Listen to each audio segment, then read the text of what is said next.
2006 dari kelas 4B3 jurusan Manajemen Fakultas Ekonomi dan Bisnis Universitas Samratulangi Manado. Dalam video kali ini saya membuatnya untuk memenuhi tugas dalam mata kuliah Sistem Pengendalian Manajemen sebagai dosen pengampu Sinta Wangke SE MSI.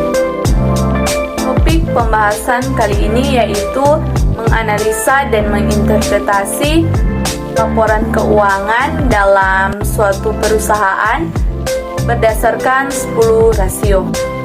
Berikut merupakan 10 rasio analisa keuangan. Perusahaan yang saya akan analisa yaitu dari perusahaan PT Indofood. Current ratio atau working capital yaitu mengukur kemampuan perusahaan dalam membayar hutang yang sudah jatuh tempo dalam 1 tahun yang dihitung dengan membandingkan semua aset lancar dengan kewajiban lancar perusahaan, di mana yang telah saya hitung rasio lancar pada perusahaan PT Indofood yaitu pada 31 Desember 2021 rasio lancarnya yaitu 1,34% dan rasio lancar 31 Desember 2020 yaitu 1,37%, di mana rasio lancar ini pada perusahaan PT Indofood menunjukkan 1,34 yang artinya aset lancar perusahaan 1,34 kali lebih banyak dari kewajiban lancarnya, dan angka 1,37 juga artinya aset lancar perusahaan 1,37 kali lebih banyak dari kewajiban lancarnya, sehingga bagi kreditur angka tersebut masih dianggap baik karena perusahaan PT Indofood dinilai memiliki kemampuan untuk membayar kewajiban lancarnya. ACI test atau quick ratio dalam perusahaan PT Indofood yaitu berdasarkan hasil perhitungan yang saya peroleh. Quick ratio yang didapat pada perusahaan PT Indofood ini yaitu pada tahun 2021 adalah 1,02 dan pada tahun 2020 yaitu 0,97. Rasio cepat pada tahun 2020 lebih rendah dari 1. Ini mungkin penjualan dan kinerja produksinya tidak cukup baik, namun pada tahun 2021 rasio cepat Indofood naik 1,02 yang dapat dikatakan cukup baik karena ada peningkatan sedikit dari tahun sebelumnya.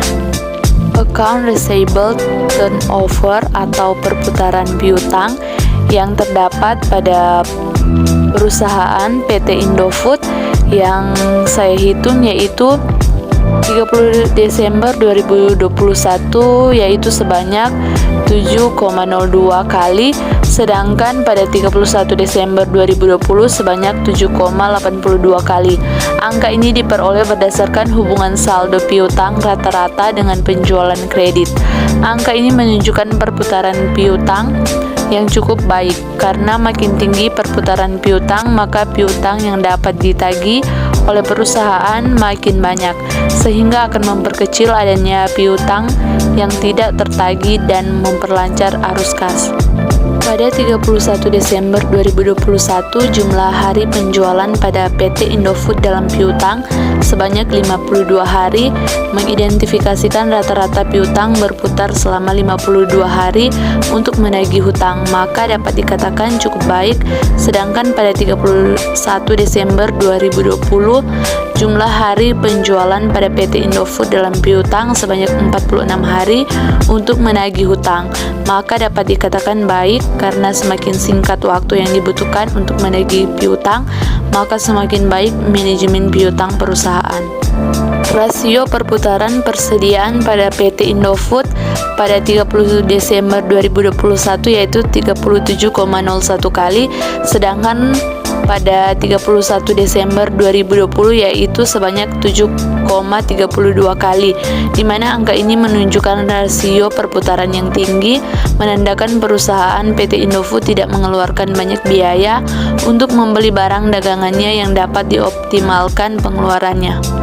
Rasio ekuitas dalam perusahaan PT Indofood yang saya dapat yaitu 1,09 kali, di mana angka ini menunjukkan rasio ekuitas yang rendah lebih mudah untuk mempertahankan bisnis dalam industri di mana penjualan mendapatkan keuntungan memiliki volatilitas minimal dari waktu ke waktu. Laba bersih ke penjualan bersih yang saya dapatkan pada PT Indofood yaitu 31 Desember 2021 sebanyak 0,29%, sedangkan 31 Desember 2020 sebanyak 0,21%, di mana angka ini menunjukkan angka rasio untuk melihat presentasi laba bersih yang didapatkan setelah dibagi pendapatan bersih dengan penjualan bersih yang diperoleh dari hasil penjualan. Hasil perhitungan ROE yang saya dapat pada PT Indofood yaitu mendekati 1, di mana angka tersebut menunjukkan semakin efektif dan efisiennya penggunaan ekuitas perusahaan untuk menghasilkan pendapatan. Laba per saham yang saya dapat pada PT Indofood yaitu sebesar 0,29, di mana rasio profitabilitasnya menilai tingkat kemampuan per lembar sahamnya dalam menghasilkan laba untuk perusahaan.